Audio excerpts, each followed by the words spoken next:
Welcome to Minister's Message and welcome to the Free Church Manse. I apologise, it's not a beautiful backdrop, but I invite you here on purpose. I invite you to come in and to see the dining room where we have been recording our services over these last 4 months, or where I have been here. But while we're in the dining room, I want to then give you another invitation to repeat the invitation that we heard yesterday, actually through both of our services. But the first thing I want to show you, I'll just show it to you from there, is this piece of paper that I blue tack onto my window every Friday morning. Early in the morning I put it up so that the postman or anybody else who comes to the door perhaps would read this sign, and it says, "Please do not ring the doorbell unless urgent recording is going on." So this is what you would find if you came to the front door of the Free Church Manse and a recording of a sermon is going on, because the last thing you want is to be coming in to land with your sermon, the last point, and then the doorbell goes and you have to start all over again. We've had experience. But anyway, I invite you, come and see behind the scenes footage of what it's like recording. Welcome to the dining room. So this is what I see when I'm recording, when I'm preaching this sermon. This is two of our dining room chairs. This is Ailey's cake box. This is some placemats. 2 Capri Sun boxes that were for the youth fellowship the week of lockdown. And then 2 Anta candles holding the phone in place. This is how I began my setup, but it has progressed.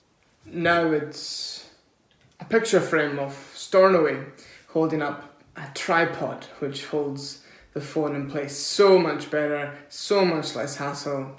But let me turn the camera around.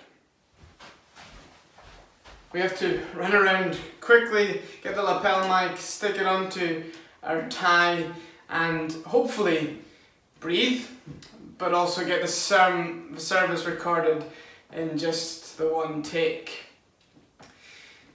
It's been a challenge, no doubt, recording sermons in this way with just a camera in front of you and nobody else here. However, I think both Alistair and myself would agree that it's been a blessing as well, and we're just so thankful for the opportunity, even in this way, to be able to be preaching regularly week after week and being able to share the gospel in this way. And on that note, we are so thankful to everybody who is involved in so many different ways in pulling this together. It's certainly not just myself and Alistair. We have our editor who takes the videos we upload to him and creates what you see on a Sunday. For those who burn the sermons onto CDs, and then those who deliver them out to folks who don't have the internet.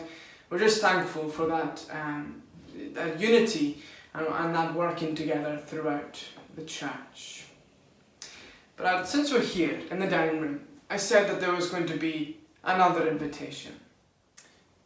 Yesterday in both of our services, there was the mention of an invitation to a banquet. Especially last night in Alistair's service, in the parable that Jesus told, that many were invited and they came up with all sorts of excuses as to why they couldn't come. Well, you're invited. Let there be no uncertainty about that. Jesus is inviting you to come to his heavenly banquet, to be saved. That is why he went on the cross, is to save you, to give you this invitation. He said that there is room. In my service in the morning, I kind of painted that picture. It just came to me of perhaps you're looking in the window, you're seeing the family, the Christian family, and they're not perfect. And yet you see that there's love about them. You see that there's joy amongst them. You see that there's peace around them. And you see that Christ is the head of that family. He's at the head of the table. But today there is still something missing, someone missing, who has been invited and who has not yet taken their place. You are invited to come and take your place at Jesus' table. What are you waiting for?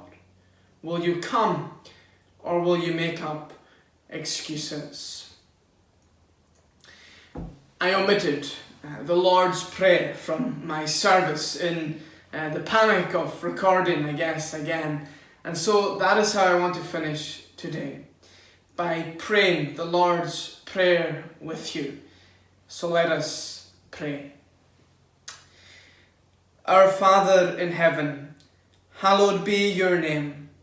Your kingdom come. Your will be done on earth as it is in heaven. Give us today our daily bread, and forgive us our sins, as we forgive those who sin against us. And lead us not into temptation, but deliver us from evil. For yours is the kingdom, and the power, and the glory, forever. Amen.